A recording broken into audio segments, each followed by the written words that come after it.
In my last life, I died believing I was the villain of my own story. This life, I intend to enjoy the show. My name is Tony Bennett. 27 years old, licensed architect, eldest and only biological son of Richard and Diane Bennett of Bennett Realty Group, one of the oldest development firms in New York City, the kind that's been putting its name on cornerstones since before anyone in my generation was born. I am, according to the tabloids, notoriously hard to read. According to my mother, allergic to feelings. According to me, just a guy who learned the hard way that being an open book gets you robbed blind by whoever's holding the pen. According to my own personal opinion of myself, also a guy who would very much like to sleep until noon on a Saturday and not feel a single ounce of guilt about it, but that particular truth doesn't come up in interviews. I'm also, as of about 4 seconds ago, apparently able to hear my brother's thoughts, though I don't know that yet, not the apparently everyone else in this room can too part. That part's still a few minutes away. Right now, I just think I might be losing my mind. I'm standing on the staircase of my family's Upper East Side townhouse, orange juice sweating in my hand, watching my little brother writhe on the marble floor like he's been shot by a sniper hiding in the chandelier.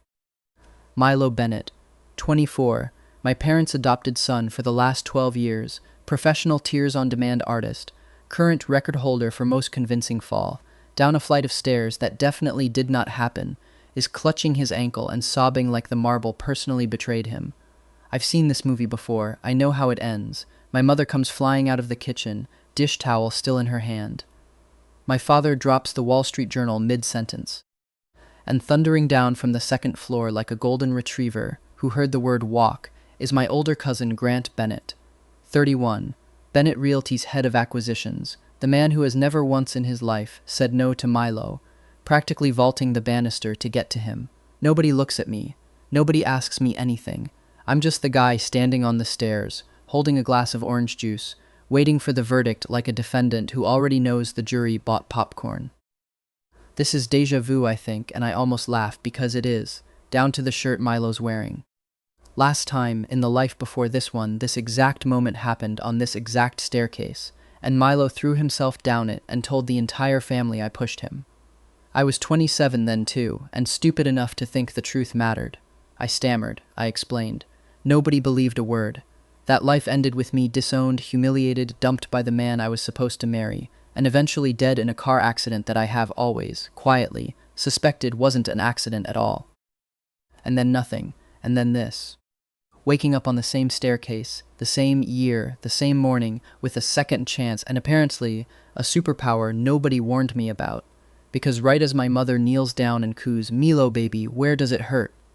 A voice cuts through my skull that did not come out of anyone's mouth. Finally. This floor is freezing, and Grant's cologne smells like a Bath and Body Works candle had a nervous breakdown. Somebody hurry up and yell at Tony already. I'm not lying here for my health. I nearly drop the orange juice.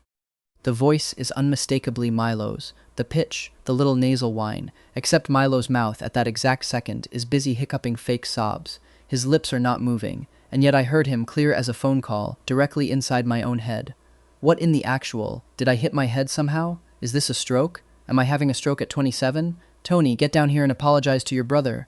Grant barks, not even looking up. I don't move.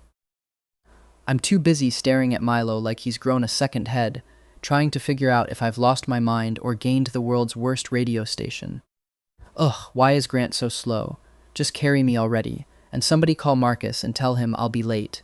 I promised I'd meet him before noon. There it is again. Same voice, same smug little inner monologue, running like subtitles under a completely different performance.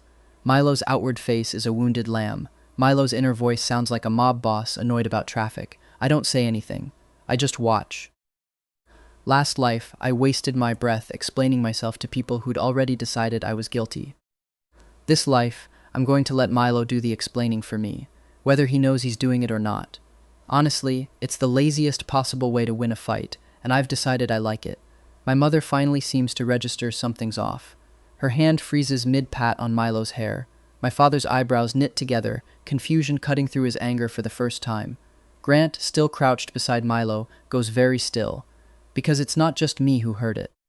Whatever this thing is, apparently the whole room just got the same broadcast, live, with no warning and absolutely no instructions on how to turn it off. Quick pause here. If you're the kind of person who likes watching a golden child unravel in real time, go ahead and hit subscribe now, because trust me, this is only the opening number. It gets so much messier from here. The living room goes silent except for Milo's continuing, increasingly theatrical whimpering, which, now that we all apparently have subtitles, is running in painfully obvious counterpoint to what's actually going on in his head. "Milo," my mother says slowly, "what did you just say?" Milo blinks up at her, the picture of confused innocence. "I didn't say anything, Mom. I just said it doesn't hurt that bad." "Oh no. Oh no, no, no. Did she hear that?" "There's no way she heard that. Nobody can hear that. I'm being paranoid. Keep crying. Crying always works." My father sets his jaw. He's a man who built an empire out of reading rooms, negotiating with contractors, developers, men who'd lie to his face for a better deal, and I watch him do the math in real time, replaying the last 30 seconds, and not liking the sum. "Kids," Grant tries, voice gone uncertain for maybe the first time in his adult life, "I think we should." "Somebody carry me upstairs already before this gets weirder," Milo's voice interrupts, right on cue, layered directly over Grant's actual sentence. These people are being so slow today. Honestly, this family only good for one thing, money. Nobody in it has a brain. Grant's mouth snaps shut. He looks at Milo like he's never seen him before in his life. I set my orange juice down on the side table very calmly because the alternative is laughing so hard I choke on it. So this is why the universe gave me a second life, not to fight, to watch the show from front row seat. "Nobody's carrying anybody," my father says, finally, voice like gravel. "Milo, get up." "But Dad, my ankle." Broken record works every time. I said get up. Milo gets up, fast. Miraculously, whatever catastrophic injury had him screaming 30 seconds ago has apparently healed on the spot. Nobody claps for the recovery. Nobody says anything at all, actually. The four of us just stand there in a living room gone church quiet, each person independently doing the same terrible arithmetic, 12 years of birthday parties, tuition payments, alibis provided, tantrums soothed, and coming up with a number none of them like. Milo, still crumpled on the marble, seems to sense he's lost the room even if he doesn't understand why yet. He tries one more pass, voice going small and trembling. "Am I in trouble? I really didn't mean to fall, I promise." "Sell it. Sell it a little longer, they'll come around, they always come around." Nobody comes around.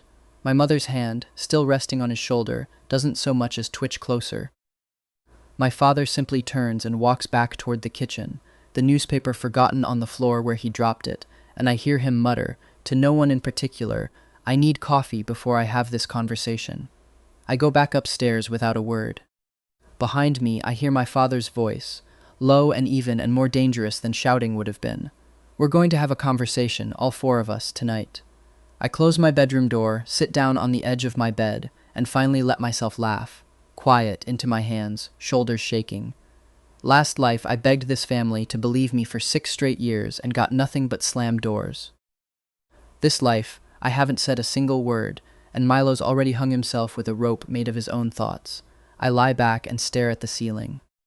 Somewhere out there, a certain real estate mogul named Julian Cole doesn't know it yet, but this time, I am not going down without dragging every single person who wronged me down with me, loudly, publicly, and with excellent production values.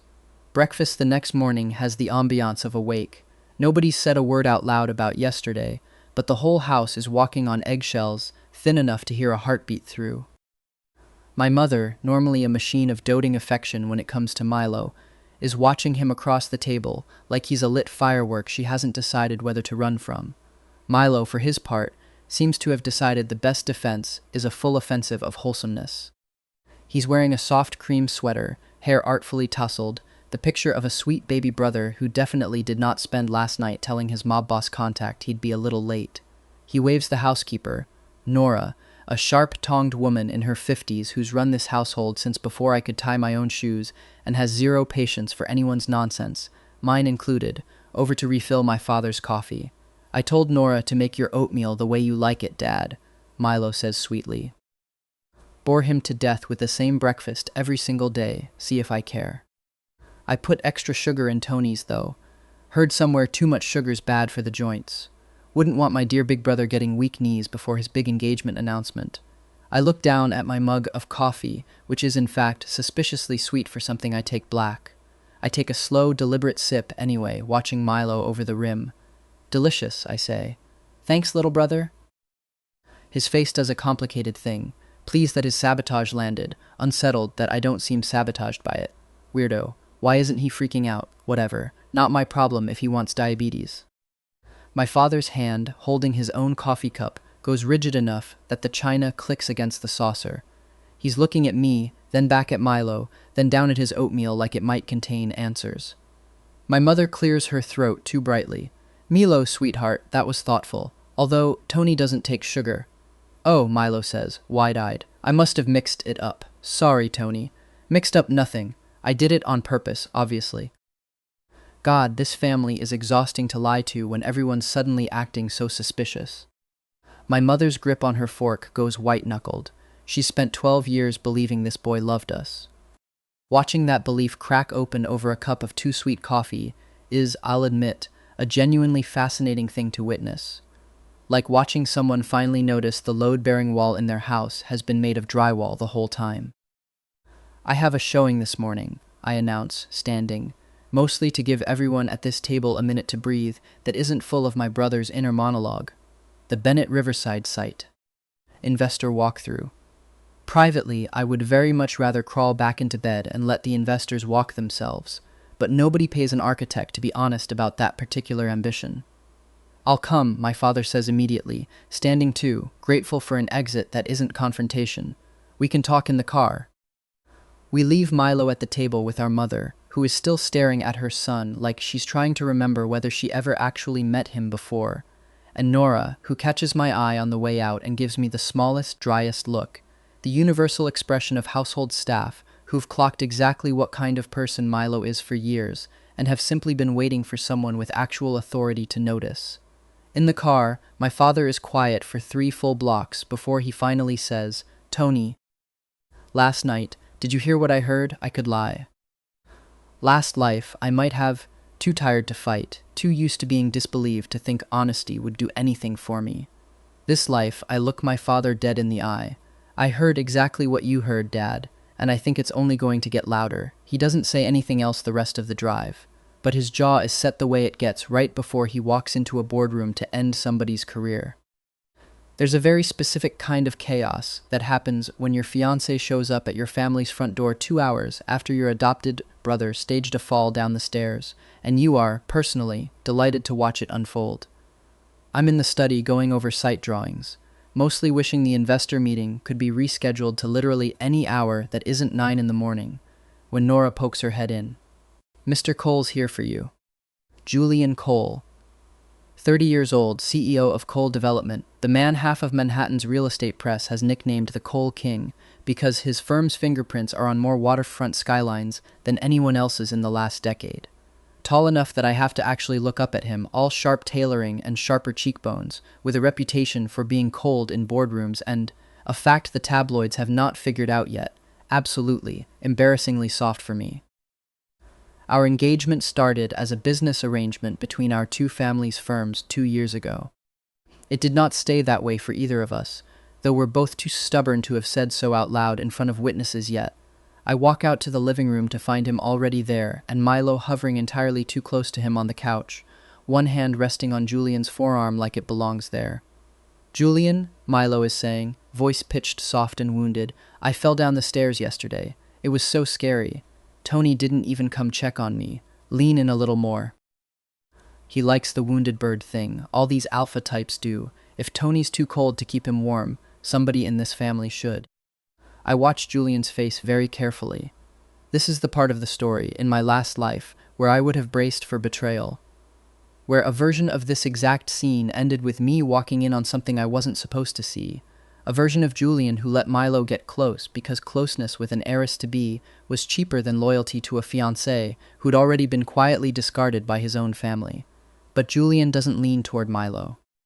He shifts his arm out from under Milo's hand with the exact amount of courtesy required to be polite and not 1 ounce more, and stands as soon as he spots me in the doorway, something in his whole posture visibly easing. There you are, he says, and crosses the room to me like Milo's sitting on an entirely different couch in an entirely different house. I heard about the stairs. Are you all right? I wasn't the one who fell, I say. I know. His mouth twitches, not quite a smile, but close.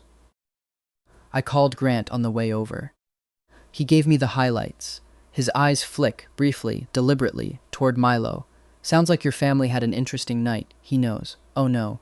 Wait, no, he's not looking at me like that. He's looking at Tony. Okay, good, still fine. Julian, Milo tries again, voice climbing back into wounded territory. You didn't even ask if my ankle's okay. Julian doesn't turn around. He keeps his eyes on me. Your ankle looked fine enough to jog to the kitchen for orange juice 10 minutes ago. From what I heard, a beat. I'm sure it'll survive. The room goes very quiet. My mother, standing in the doorway to the kitchen, presses a hand over her mouth. Milo's face does something complicated. Shocked, then furious, then hastily smoothed back into hurt. He's supposed to defend me. Everyone defends me. What is wrong with everybody in this house today? I think, Julian says, still not looking away from me, voice dropping into something quieter, something that's just for me, that I'd like to take my fiancé for a walk, if that's all right with everyone. It's not really a question. He offers me his hand like it's the easiest thing in the world, like there isn't a stunned family and a fuming little brother watching us do it, and I take it, because I spent an entire lifetime convinced this man was going to be the person who broke me, and it turns out I got a second chance to find out I was wrong. We end up on the little terrace, off the back of the house, autumn light coming gold through the trees, far enough from the living room that Milo's running commentary fades into an irrelevant hum I can finally stop listening to.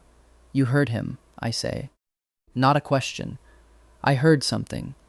Julian leans against the railing, studying me. A voice that sounded exactly like Milo, except Milo's mouth wasn't moving. I assumed I was losing my mind, right up until your mother looked like she'd seen a ghost too. He tilts his head. You want to tell me what's going on, Tony?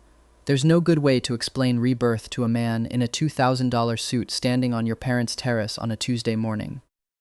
So I just tell him the truth, plainly. The way I've decided to tell everyone the truth from now on, because apparently the universe rewards it. I can hear his thoughts.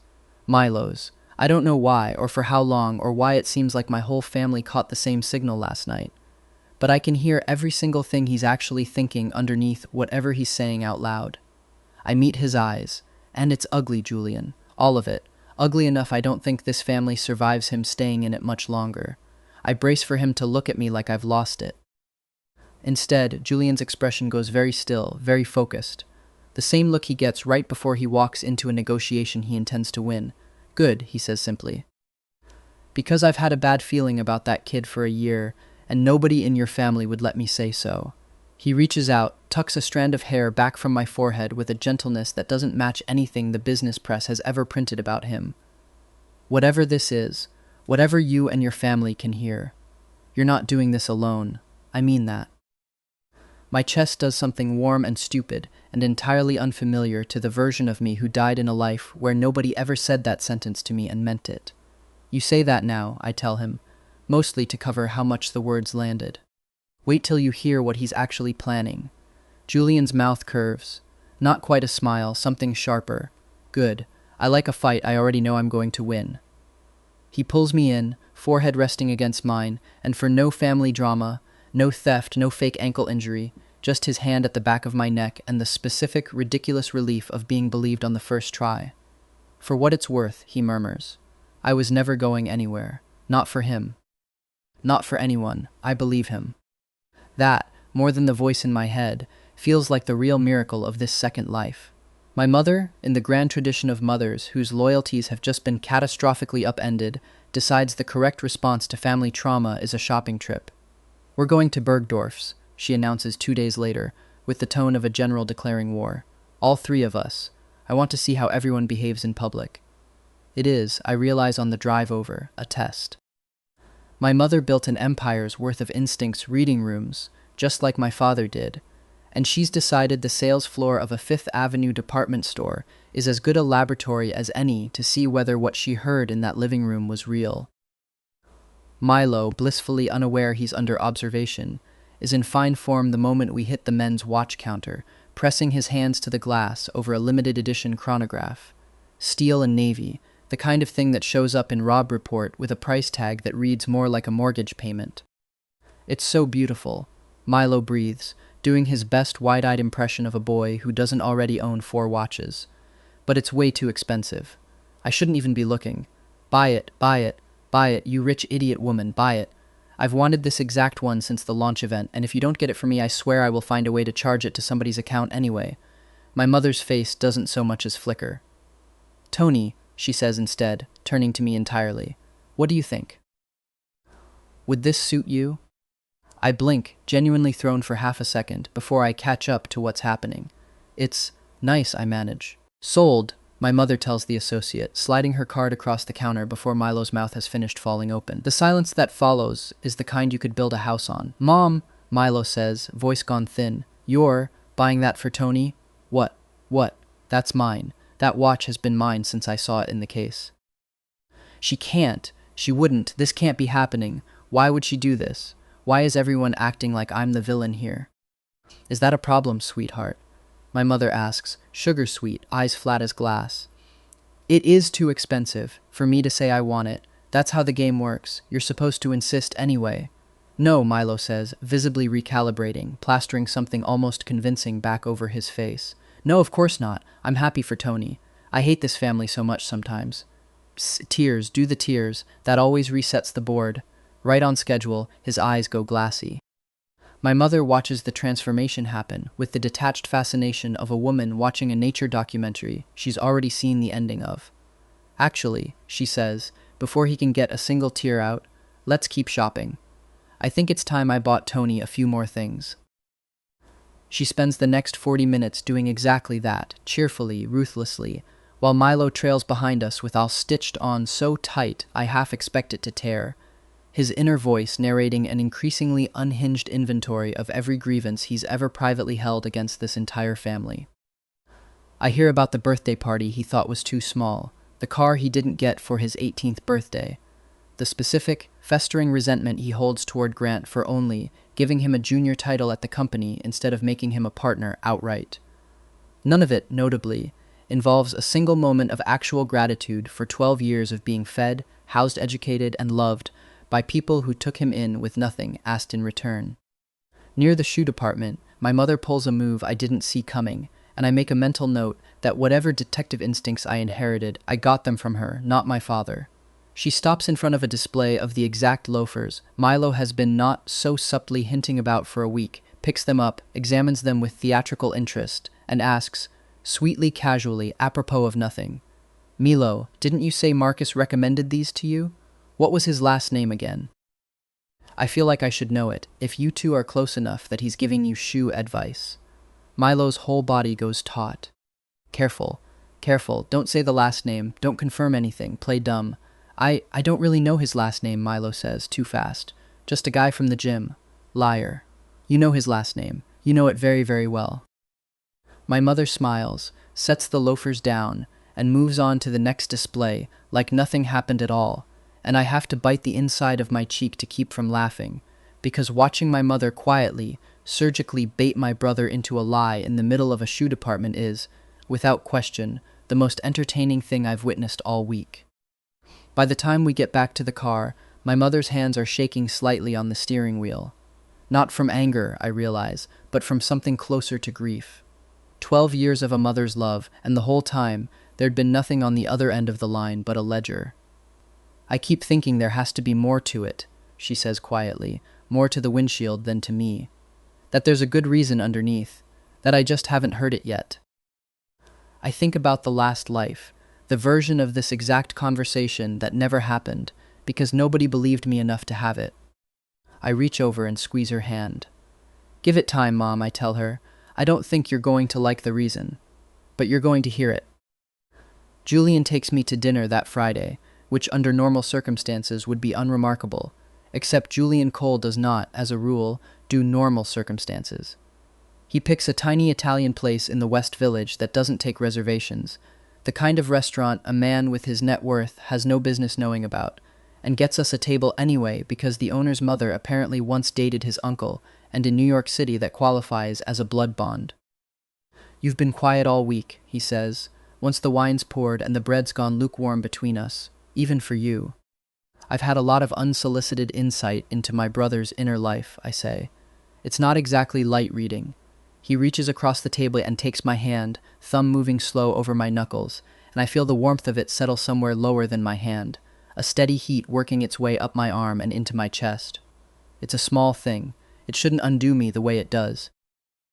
But 3 years of knowing this man, and I still haven't built up a tolerance for the specific, deliberate way he judges me, like he's got nowhere else in the world he'd rather be. You don't have to carry all of it by yourself, he says. I know that's your instinct. I've watched you do it for 2 years. Take the whole weight of this family onto your own shoulders and never once ask anybody to help hold it. That obvious? Painfully. His mouth curves. Let me help. Not because you can't handle it, because I want to. I look at him across the candlelight, at the sharp lines of his face gone soft in a way the business press has genuinely never captured, and something in my chest does that same slow unclenching it's been doing more and more often lately, like a fist finally learning it's allowed to open. Okay, I say. You want in. Fine. You're in. Somebody should probably do the actual detective work, because I have a full-time job and, if I'm being honest with you right now, an increasingly urgent desire to take a nap instead of solving a corporate espionage case. Good, he says, entirely too pleased with himself. Because I already talked to Grant. We've got someone quietly pulling Marcus Hale's financials. If your brother's selling secrets to him, there's a paper trail, and paper trails don't lie the way people do. I stare at him. You went behind my back. I went around you, he corrects, entirely unrepentant.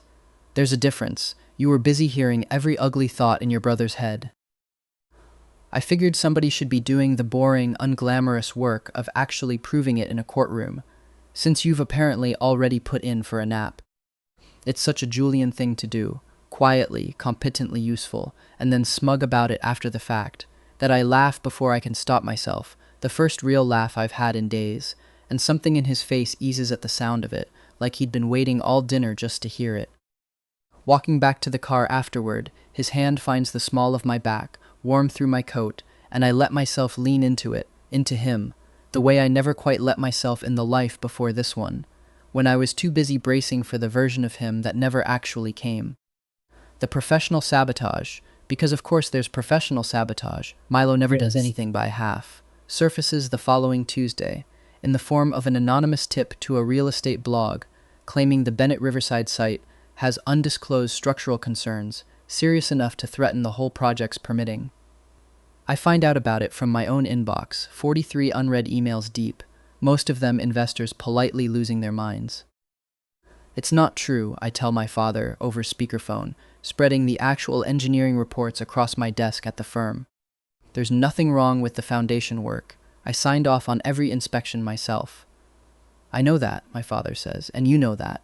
But architect says it's fine, doesn't move the needle the way anonymous insider claims cover-up does, and you know it. I already know exactly whose fingerprints are on this. It has Milo's specific flavor of chaos all over it, not clever enough to actually be true, just loud enough to be expensive. This should buy me a few more days, comes the thought, drifting through my head that evening while I'm double-checking load calculations at my desk, thin and satisfied. Even if it falls apart eventually, the delay alone tanks their investor confidence. Enough noise, enough doubt, and Marcus gets his opening to swoop in and buy the permits out from under them cheap. Everybody wins. Except Tony, obviously. I don't panic. I don't even get particularly angry, not this time. I just call the city's Department of Buildings inspector, who oversaw our last 3 site visits, request an emergency re-inspection in writing, and post the full, signed engineering report publicly on the firm's website by 10 the next morning. Time-stamped, notarized, unimpeachable. Honestly, it's the closest thing to overachieving I've done all month, and I intend to reward myself with an unreasonably long lunch. The blog issues a quiet correction by noon. The investors, mollified, go back to worrying about interest rates instead. And somewhere in our house, I hear Milo's inner voice curdle into something close to panic, watching a scheme that took him a week to set up get dismantled by 1 phone call and 40 minutes of paperwork. How does he keep doing that? How does he keep winning? It's not fair. None of this is fair. It's not, actually, particularly complicated. I just do my job well, and I don't lie about it. Turns out that's harder to beat than he thinks. That evening, my father calls to tell me the board's already asking questions. wanting to know how a rumor that flimsy got as far as it did before anyone at the top noticed. I could explain the whole mechanism, the blog, the tip, the timing designed to land right before a permit hearing. But I don't, not yet. Some victories are more satisfying held close for a day or two before you have to hand them over to a committee. "You did good work today," my father says instead, gruffly, in the tone of a man who doesn't say things like that often enough to have gotten smooth at it. "Your grandfather would have liked watching you handle that." It's such an unexpected thing to hear from him that I don't have a response ready, and for a second the line just sits there, quiet, comfortable in a way conversations with my father haven't been in longer than I want to admit. I decide, somewhere in that silence, that I like this version of us better than the one I remember from my last life, the one where we barely spoke unless there was a crisis to manage. The reason, as it turns out, arrives 3 days later, on a Thursday afternoon when I catch Milo let himself into my father's home office, with a key he definitely was never supposed to have.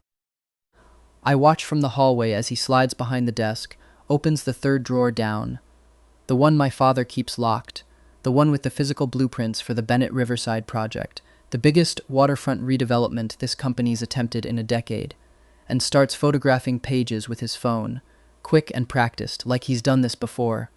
Good, this angle's clean. Marcus is going to lose his mind when he sees the actual site plans, instead of the leaked renderings. This should be worth, at least. Well, we'll negotiate. Everything's negotiable with the right leverage. I don't say anything yet. I've learned that lesson already, in this life and the last one both. You don't tip your hand until you're holding all the cards. I just step back into the hallway, pull out my own phone, and text my father one line. "Come home. Now. Bring Grant." By the time they arrive 20 minutes later, Milo's back on the living room couch, phone tucked innocently in his lap, the very picture of a boy who spent the afternoon doing absolutely nothing suspicious. "Milo," my father says, voice carefully even, "give me your phone." Milo's whole body goes rigid. "What? Why? No, not the phone, anything but the phone. There are photos on there, there are messages on there. If he sees any of it, just give it to me." "That's an invasion of privacy," Milo says, scrambling now, clutching the phone to his chest like it's a life raft. "You can't just, I have rights." Think, faint. Faint is always the move when there's nothing left to say. Right on cue, Milo's eyes roll back and he goes boneless, slumping sideways onto the couch cushions with a small, tasteful groan. Nobody moves to catch him. Nobody moves at all, actually. 4 Bennetts stand there, arms crossed, watching a grown man perform unconsciousness with the enthusiasm of a community theater lead who's been dying to play Juliet's tomb scene his whole career. Why isn't anybody catching me? This floor is disgustingly hard for a family this rich. Somebody's supposed to gasp and rush over by now. That's how it always goes. I go to the kitchen, fill a bowl with ice water, and come back to pour it directly onto his face. Milo comes up sputtering, gasping, hair plastered to his forehead. Mascara he definitely wasn't wearing this morning running in gray tracks down his cheeks. "What is wrong with you people?" he shrieks, and catches himself, half a second too late, the fury in his voice matching perfectly with the fury already broadcasting straight into all our skulls. Oh no, that came out of my actual mouth. That was out loud. Oh no. The living room goes dead silent. "Hand over the phone," my father says again, quieter now, and somehow that's worse than shouting would have been. "Right now, Milo." Milo, drenched, mascara-streaked, and finally out of moves, hands it over without another word. Grant unlocks it in under a minute. Turns out being Bennett Realty's head of acquisitions comes with a working knowledge of exactly how much people like to reuse the same 4-digit code for everything. He scrolls, face going tighter and grimmer with every screen, until he finally looks up, jaw clenched. "It's not just the blueprints," he says. "There's a whole thread. Him and someone named Marcus Hale." He glances toward me, then back down at the screen. Mid-40s, runs Hale Properties, the firm that's been underbidding us on the Riverside contract every single round by margins too precise to be a coincidence. Financial reports, client lists. All of it sent straight to him. He scrolls further, goes pale, and reads one message aloud, voice shaking. "Once your dad finds the gap in the books he's going to blow a gasket. Tell Marcus to wire the rest fast." I'll figure out a way to keep the old man too stressed to notice anything else. My father's face doesn't change for a long moment. Then it does, all at once, into something I've genuinely never seen on him before. Not anger, but something closer to grief wearing anger's clothes. 12 years, he says quietly. I gave you my name, my house, my trust. He looks at Milo like he's trying to find the boy he raised somewhere underneath the stranger currently dripping ice water onto his good couch. And this whole time you were keeping a ledger against me. Milo, cornered, does what cornered people like him always do. He drops to his knees, grabs my father's hand, and turns the tears from performance to something with real, terrified panic underneath. It's not what it looks like, Dad, I swear. Marcus and people even more dangerous than him, they made me do it. They threatened me. They said if I didn't get them the plans, they'd hurt me. Dad, I was scared. I didn't want to, but I didn't know what else to do. Blame Marcus. Blame anybody. Just don't let this be my fault. It's never my fault. Cry harder. Crying always. Enough, my father says. The single word lands like a gavel. Nora sends Milo up to change out of his soaked clothes with the brisk efficiency of a woman who has cleaned up worse messes than this one, and fully expects to clean up several more before the year's out. The rest of us regroup in the kitchen, standing around the island like a war council that hasn't quite figured out which war it's fighting yet. We could call the police right now, Grant says, still holding the unlocked phone like it might combust. We have the messages. That's evidence. And a decent lawyer gets it all thrown out in a week for being obtained under coercion. My father counters, rubbing his temples. Ice water and an unlocked phone doesn't exactly scream due process. Nora, refilling the kettle without being asked, doesn't look up from the sink. You want my opinion? Always, my mother says, and means it. Nora's been running this household longer than Grant's been alive, and her instincts about people have never once been wrong. A fact everyone in this kitchen is currently, belatedly appreciating. Don't spook him, Nora says. Let him think he got away with a scare. Boys like that, and I've buried 2 husbands and raised 4 nephews, so I know the type. They don't stop scheming, just because they got caught once. They get careful for a week, then they get greedy again, because greedy is the only setting they've got. Wait for greedy. Greedy's when he'll hand you something you can actually use. My father looks at her for a long moment, then huffs something that's almost a laugh. You should have been running this company instead of me. I have been, Nora says placidly, pouring the tea. Somebody's had to. It's such a perfectly Nora thing to say. Dry, unbothered, entirely too accurate, that even Grant cracks a smile, the first one any of us has managed all evening. And it's good advice, as it turns out, the kind that only comes from decades of watching people at their most unguarded, in bathrobes, over spilled coffee, in all the small unglamorous moments. Nobody bothers performing for the help. So we wait. We don't call the police that night. My father, in a decision I respect more than I expected to, decides he wants proof airtight enough that no lawyer on earth can spin it back around into poor misunderstood Milo, manipulated by a scary outside businessman. So instead we wait, we watch, and we let Milo keep believing he's gotten away with a warning. Which is exactly why, 2 weeks later, I'm the one who catches wind of what he's planning next. Because in my head, at all hours, whether I want it or not, I get front row tickets to every single thought running through Milo Bennett's increasingly desperate brain. If Marcus can't pay up fast enough, I need a backup plan, and the backup plan is Julian. If I can get some photos, just something that looks bad enough, staged right, sent to the right gossip account, Tony's engagement falls apart. The Cole family pulls their capital out of Bennett Realty in the fallout. This whole company goes into a tailspin, and while everyone's distracted picking up the pieces, I disappear with what I've already got banked from Marcus. Clean exit. Just need Julian somewhere private, somewhere with bad lighting and worse witnesses. I read that thought standing in my own kitchen, holding a mug of coffee, and for the first time since I woke up in this second life, I feel something colder than amusement settle into my chest. I call Julian before I've even set the mug down. He's coming for you next. I tell him, no preamble. He's going to try to get you alone somewhere, stage something that looks bad, and leak it. He wants to blow up the engagement and torch your family's confidence in mine at the same time. There's a beat of silence on the line, and then, infuriatingly, Julian laughs. Let him try. Julian, I'm serious. So am I. I can hear the smile in his voice, sharp as a blade. Tony, I run a company that survives hostile takeover attempts for breakfast. You think some 24-year-old with a grudge and a burner phone is going to outmaneuver me? A pause, warmer now. Let him make his move. We'll be ready. And this time, when it blows up in his face, I want it to blow up in front of every single person who's ever taken his side. It's not subtlety I want right now anyway. It's a stage. Around the same time, because of course Milo doesn't just sit still and wait for his ambush, a rumor starts making its way to Julian's father, low and deniable, planted with a gossip columnist who owes somebody at Hale Properties a favor, that the Bennett family is quietly unstable, that the heir apparent has concerning delusions about hearing voices, that the Cole family ought to reconsider tying their name to a company with this much internal chaos before the wedding, not after. I hear about it from Julian himself, over the phone, and brace instinctively for the version of this conversation I lived through once before, the version where a family's doubts became a fiancé's excuse, and an excuse became a door quietly, permanently closed. My father called me into his office today, Julian says, and I hold my breath. Wanted to know if the rumors had any truth to them. And I told him the truth.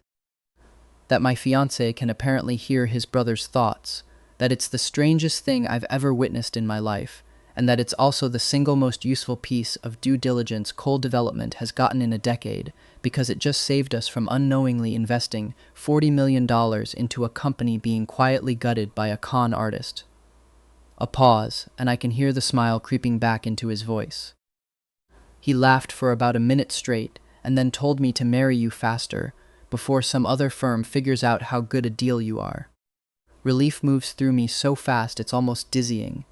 Not because I doubted Julian, not really, but because some old, scarred-over part of me had been waiting for this exact rumor to be the crack that finally split us apart, the way it split apart the two of us in a life I'm the only one who remembers. You didn't even hesitate, I say. Why would I? Julian sounds genuinely baffled by the question. Tony, I've built a career out of due diligence. You're the best vetted relationship I've ever had. That is the least romantic thing anyone has ever said to me. Give it a minute. I'll circle back to romantic. He does, in fact, circle back later that night in ways considerably more romantic and considerably less repeatable in polite company.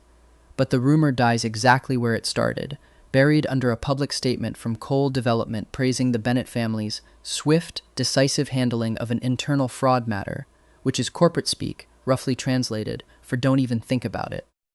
3 days later, Milo gets exactly what he's asking for. An invitation, forwarded through a mutual acquaintance he doesn't know is actually working for me, to meet Julian for a private drink at a rooftop bar downtown. He shows up 20 minutes early, dressed to the nines, phone already primed to record whatever compromising angle he can manufacture. Perfect. Just get him to lean in for a photo, tilt it right, crop out the part where I'm clearly the one who suggested it. This is going to be so easy.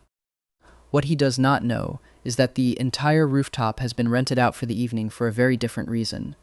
The launch gala for the Bennett Riverside project, 300 guests, half of Manhattan's real estate press, and one very large screen set up behind the bar, ostensibly to run a highlight reel of the development. I'm across the room when he arrives, tucked into a cluster of investors near the hors d'oeuvres, close enough to watch, too far to be an obvious threat. My father's somewhere near the bar entrance, deep in conversation with a reporter from The Real Deal, who has no idea she's about to get the story of her year. Grant's manning the sound booth with the tech crew, headset on, watching a small monitor like a man waiting for kickoff. Julian, for his part, looks completely unbothered, sipping a club soda at the bar in a dark suit that photographs like it was tailored specifically for this exact moment of vindication, which, knowing Julian, it might have been. Milo doesn't notice any of that. He's too busy sidling up to Julian at the bar, hand already reaching for his forearm. Julian, he purrs, I'm so glad you wanted to see me alone. Camera's already recording. Just need him to look at me for one more second. A funny, Julian says, not moving away, voice pitched just loud enough to carry, because I didn't invite you here to be alone. I invited you here to watch something. The screen behind them flickers to life. It starts with the texts. Milo's face fills half the screen alongside his own handwriting. Blueprint photos, timestamps, the message about my father's stress and the gap in the books. Then audio pulled straight from a recorded call Grant managed to get his hands on weeks ago through a contact at Hale Properties who'd had enough of Marcus Hale's ethics problems to talk. Milo's voice, tinny but unmistakable, laughing about how easy the Bennets were to fool, how sweet it'd feel to finally take what should have been mine from the start. The rooftop, packed wall to wall with investors, reporters, and half the city's development elite, goes electric with murmurs. Someone near the bar says, loud enough to carry, "Isn't that the Bennets' kid? The one they adopted?" Someone else says something considerably less polite. Milo's face has gone the color of old paper. His phone, the one he'd been so carefully angling for a compromising photo, slips out of his hand and clatters to the floor, forgotten, screen still lit, still recording, still faithfully capturing every second of his own unraveling for posterity. Somewhere in the crowd, a caterer's tray tips sideways. Pure accident, or possibly not, given the caterer in question happens to be Nora's nephew, who volunteered for tonight's shift the moment he heard whose party it was, and a full glass of champagne finds its way directly down the back of Milo's $5,000 jacket. Milo yelps, more from shock than temperature, and the sound is so undignified, so completely unlike the wounded swan performance he spent his whole life perfecting, that half the rooftop actually laughs. This is doctored, he tries anyway, voice climbing, spinning to face the crowd with the last dregs of his performance instincts kicking in, champagne dripping steadily off his elbow. "Someone's setting me up. Please, please let somebody believe that, please." "With whose voice, Milo?" My father's voice cuts through, clear and carrying, as he steps up beside the screen, not shouting, just devastatingly calm. He'd been waiting in the wings the whole time, along with two men in suits who are decidedly not caterers. I know what my son sounds like. And so, apparently, does everyone else here.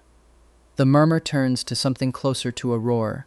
Marcus Hale, who'd been mingling near the bar under the mistaken impression tonight was just another networking event, goes stiff as a board and starts backing toward the exit, right into the two very patient men in suits, who happen to be with the NYPD's Financial Crimes Unit and have been waiting all evening for exactly this cue. The reporter from The Real Deal has her phone out and recording before the officers even reach the bar, and I catch a glimpse of tomorrow's headline forming in real time on her face, the specific, delighted look of a journalist who just watched a much better story fall directly into her lap than the one she came to write.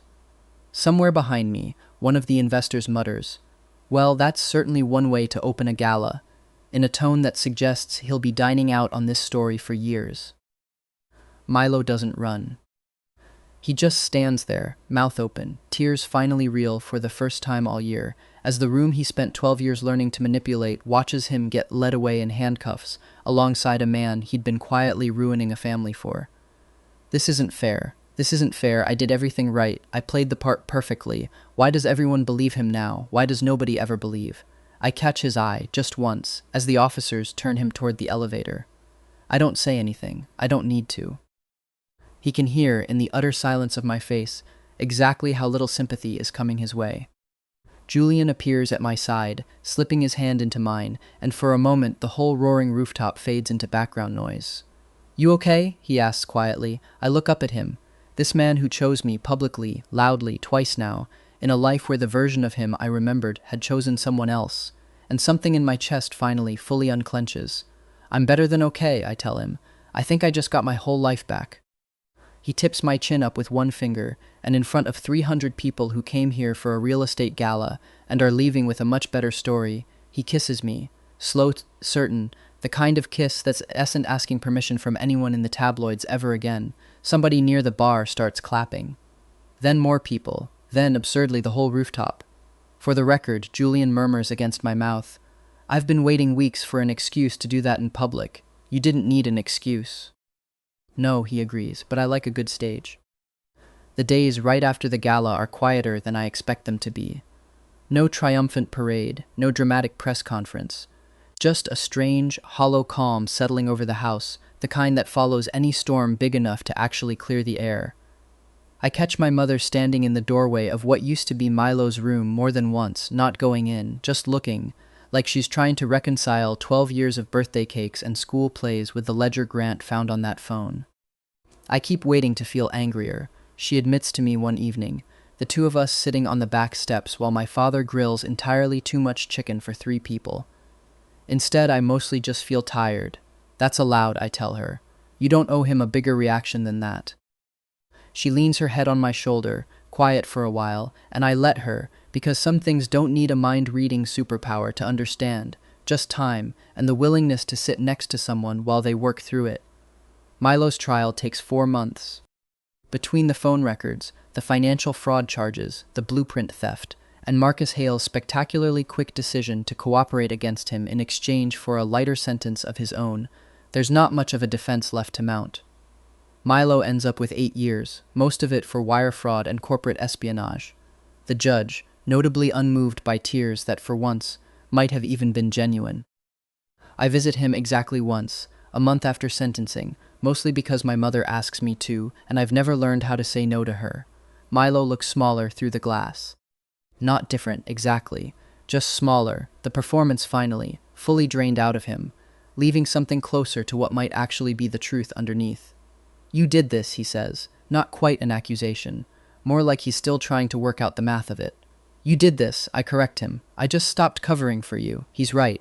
God, he's right, and I still can't figure out how it all went so wrong so fast. "For what it's worth," I tell him, standing, "the money you would have inherited someday, the family put it towards something else. There's a scholarship fund now, for kids aging out of foster care who want to study architecture. Dad named it after Grandpa Bennett. I meet his eyes through the glass. Figured it should go to someone who'd actually be grateful for a family that took them in. I don't wait for his reply. I don't need to hear it. Not out loud, not in my head, not ever again. Because that's the strange, quiet gift the universe gave me along with this whole ridiculous second chance. The day Milo went into that courtroom for the last time, the voice none of us could unhear went silent. No explanation. No warning. Just gone, like a door finally, fully closing. I walk out of the visitation building into a parking lot so gray and fluorescent lit it could double as a metaphor, and decide, with the full weight of my architectural degree behind the decision, that I have earned a donut. Possibly 2. There is no version of this day that does not end better with a donut in it. And if there's a support group for people whose little brothers turned out to be corporate spies, I'd bet the first meeting starts with pastries too. I don't miss the voice.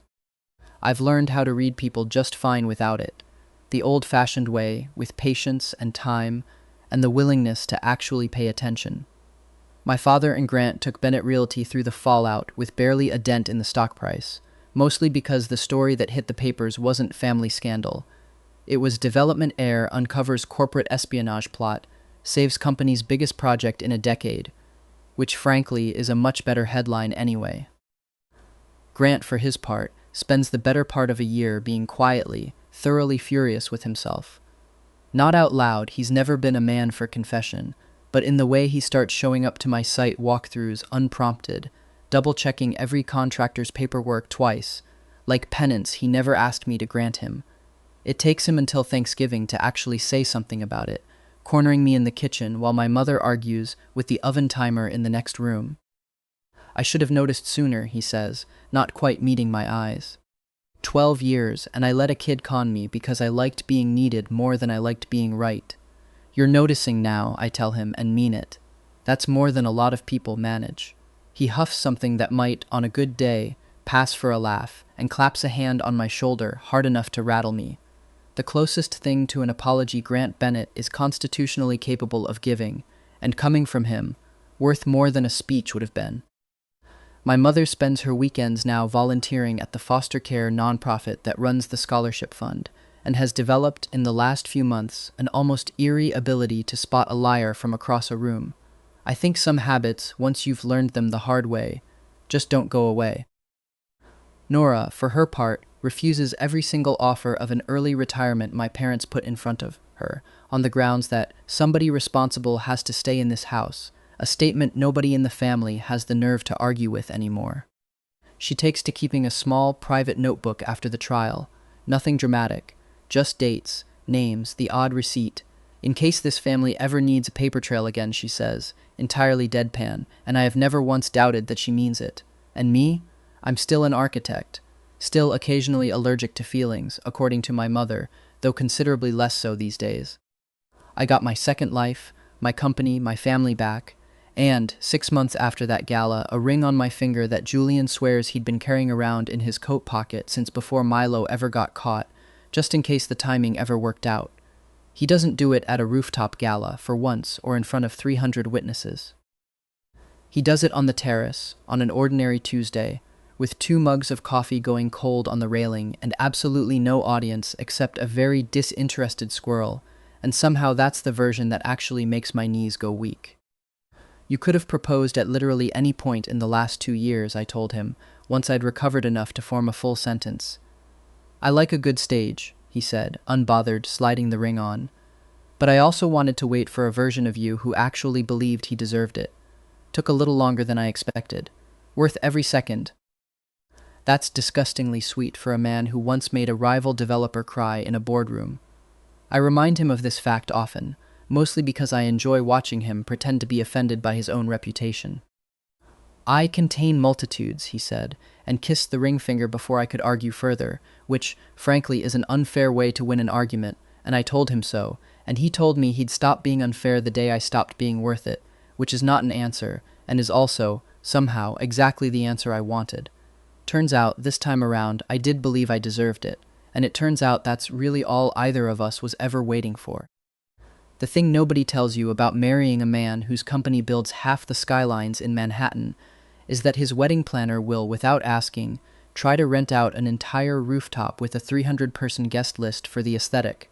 It takes me, my mother, and Nora, who informed the planner in no uncertain terms that she has seen enough drama on a rooftop to last this family a lifetime, a full week to negotiate everyone down to a backyard ceremony at the Hamptons house instead. 60 guests, string lights, and absolutely no surprise reveals of any kind on any screens whatsoever. It's tradition now, Julian argues, entirely too pleased with himself, the morning of. Big rooftop reveal. Worked out great last time. Last time somebody got arrested. Character building. I marry him anyway, obviously, because 3 years into knowing him I've accepted that insufferable and the love of my life are, for Julian Cole, essentially the same category. He cries during his vows, which he will deny under oath for the rest of our marriage, and I have witnesses, including my father, who films the whole thing on his phone specifically so he has leverage for later. My own vows are shorter, mostly because I wrote them the night before at 11 o'clock, half convinced I'd sound ridiculous saying any of it out loud in front of 60 people, and also because I had genuinely, seriously considered just handing him an index card that said, "Still here, still choosing you, ask me again in 50 years," and calling it a day. I tell him, more or less, that he's the first person in either of my lives who ever made honesty feel like the safer option instead of the riskier one, and that I plan on spending the next several decades being embarrassingly, unglamorously honest with him about absolutely everything, starting with the fact that I definitely cried harder than he did, footage notwithstanding. Julian predictably disputes the footage claim for the rest of the reception. Grant gives the best man toast. It starts strong, a genuinely touching story about the two of us on this exact terrace, and then, 3 sentences from the finish line, he loses his page of notes to a gust of wind directly into the pond. "It's fine," Grant announces to 60 increasingly delighted guests, watching his index cards float away like sad little boats. I remember most of it. He does not remember most of it. He gets through maybe half a sentence about true love before going completely, catastrophically blank, staring at the pond like the notes might swim back to shore if he just believes hard enough. "Grant Bennett, everybody," Julian murmurs into my ear, not bothering to hide his laughter, head of acquisitions for one of New York's largest real estate firms, defeated by a duck pond. "They're closing on a 9-figure deal next week," I whisper back. I'm reminding him of this exact moment at the signing. Nora, mercifully, saves the toast by walking over with a spare copy of the notes she'd apparently photocopied, just in case, which she hands to Grant with the weary patience of a woman who has been managing this family's chaos since before I could reach the top kitchen cabinet. "I photocopy everything now," she tells the table, at large, entirely unbothered by the interruption. Learned that lesson from a certain someone who used to make copies of things he shouldn't have. Figured I might as well put the habit to better use. The table roars. Even Grant, mid-recovery, has to stop and laugh, and my father nearly chokes on his champagne, and it is, somehow, exactly the kind of joke this family needed permission to make out loud. My mother cries through the whole toast anyway, backup notes or not, dabbing at her eyes with a napkin and telling anyone within earshot that she always knew. Julian and I would end up here, a claim my father disputes loudly enough that 3 separate guests have to physically intervene before it turns into a real argument about who actually predicted it first. Later, after the cake, after Grant's toast has been salvaged, and the duck responsible for the wind incident has been thoroughly booed by at least 4 tipsy cousins, Julian pulls me out onto the dance floor, strung between the trees. "No mind reading tonight?" he asks, spinning me slow under the string lights. "None. Whatever gave me that thing, I think it figured I didn't need it anymore." I rest my head against his chest, listening to the ordinary, unremarkable, wonderful sound of his heartbeat instead. Turns out I don't need to hear what people are thinking. Not when the person I actually care about just tells me. Out loud, on purpose. Julian huffs a laugh into my hair. "Even when it's embarrassing?" "Especially when it's embarrassing." "Good," he says, tipping my chin up the way he always does, right before he means it most. "Because I've got about 40 years of embarrassing things queued up to tell you, husband.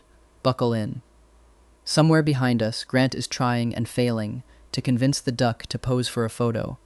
My mother is narrating the whole scene into her phone for posterity. My father is threatening, cheerfully, to fire whoever let a duck near the wedding in the first place.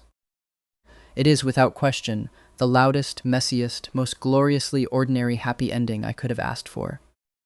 And this time, nobody has to read my mind to know exactly how lucky I feel.